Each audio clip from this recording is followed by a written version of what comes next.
Yes, ready, start. I rise to support this bill brought forward by the government in regard to land ceiling in Delhi area. Sir, as has been said by my colleagues from both sides of the house, and ceiling is one aspect of land management in the agricultural economy of this country. While supporting the bill, I would like to draw the attention of the Honorable Minister, who himself is a knowledgeable person and who knows about more about land management. Two important points which occur to me. One point is that land should be productive in the real sense, so that they may be able to take not only one crop but two crops as well.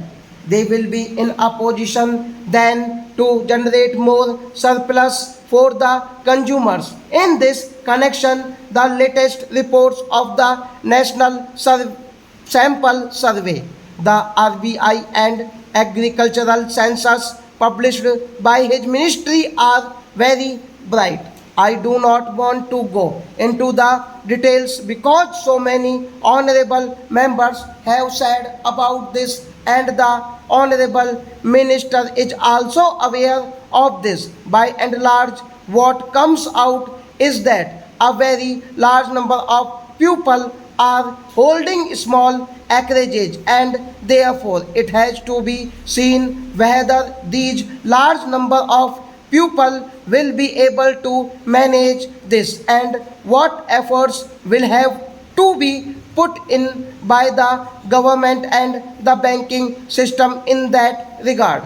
Sir, I was surprised to learn about 63% of the agricultural production, which contributes goods worth about rupees 7,000 crores, needs roughly about rupees 7,000 crores for its consumption requirements. Therefore, the rural indebtedness is increasing day by day. Similarly, it is seen from the agricultural census and the report of the National Sample Survey that the small farmers and the marginal farmers are being converted gradually into what are called agricultural laborers. Therefore, you cannot create industrial opportunities if there is this staggering conversion of marginal and submarginal farmers to agricultural or landless laborer. Therefore, it is necessary that the land which is going to be made available should be made productive, and this is the present need of the country. In this connection, I would like to draw the attention of the Honorable Minister to a very illuminating research carried out by one lady scientist and which has been published very recently. Stop.